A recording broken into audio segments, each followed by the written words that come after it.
Hi, my name is Juan-Pablo Pimienta, and I'm here with Tresanne Ibid, who has not taken politics 1337 at U of H or with Kirkland. Okay, so today we're talking about Condorcet's paradox and explaining it. So starting with Condorcet's paradox, the first thing that I have to make sure you understand is transitive property. So the transitive property, but transitive property theory. I can edit it, cut it out. Slacker. Transitive theory. It's that it's pretty much theory that A equals B, B equals C, so A equals C. So likewise, if A is greater than B, and B is greater than C, then A is greater than C. Exactly. A is greater than C, as per transitive theory. So, in Condorcet's paradox, imagine you have one person, and they have, they're given a choice of 3 fast food restaurants, and they want to hear their preferences. So there's Chick-fil-A, and he decides that he prefers them in this order. He likes Chick-fil-A the most, then he likes Burger King, and then McDonald's. Says person 1. And so he's a normal person. He has preferences. He likes one place over the other. Mm-hmm. And you would say that's normal for people, right? They have preferences. So then person 2 comes along. And he says,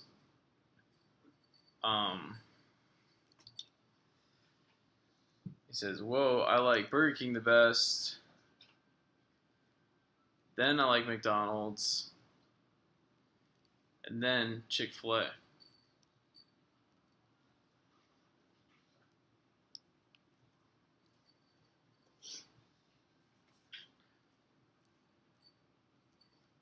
And then a third person comes along. And he also has his own preferences, and he decides, hey, I like McDonald's best. Then I like Chick-fil-A. Then Burger King. So all 3, normal people with their preferences. And so now we're going to put them, this is where the paradox happens, is we're going to put them in a car and tell them to go choose where to go eat out of the 3 restaurants. And so person 1 is going to say, I want to go to Chick-fil-A. Person 2 is like, no, I don't want Chick-fil-A. I would prefer Burger King. He says, I would prefer McDonald's over Chick-fil-A. Or I would prefer Burger King over Chick-fil-A. The other guy says, no, I would prefer McDonald's over Chick-fil-A and Burger King. And so now they can't decide where to eat. And then the argument would keep on going because the third person that's ranked Chick-fil-A second, it would bounce back to the other guy saying, hey, but I like Burger King over McDonald's.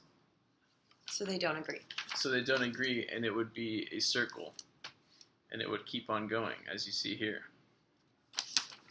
So you'd have to kill person 2 and 3. That is one option. But in order to solve this, what other options do you have? You could kill them, but you could... get all 3. Yeah, you could get all 3 as well. But we're not going to do that. So you could... give one person agenda setting power. You could have just one person decide for the group. Power to decide? Yeah. So that's one option.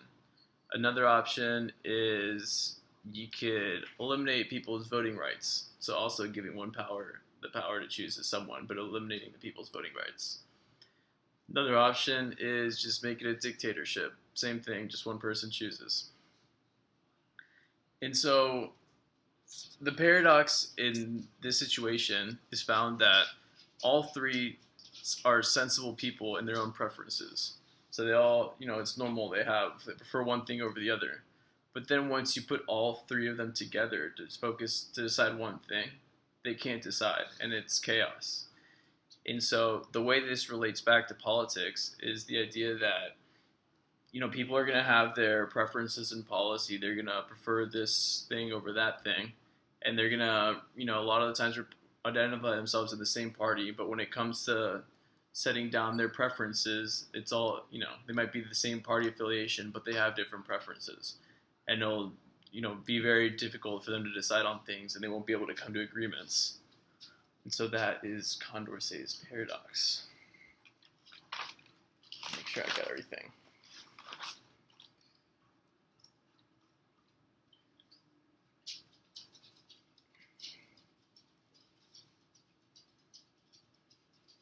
So yeah, pretty much. Let's see if you could kind of explain back to me Condorcet's paradox to make sure that we got the points across. You may have a group of different people that don't agree on the same thing. They just have different preferences, and they may not always. They may not come up with a way to agree. So you might have to designate one person to make the decision. That's a possible solution. Yeah, exactly. And so it's a paradox because it goes in a circle. There's no that makes it continuous. But the paradox in it is that it as an individual, it's normal. They have their preferences and it's sensible. It makes sense. But as soon as they're in a group setting, it becomes dysfunctional. And then you realize that your actions, it's about more than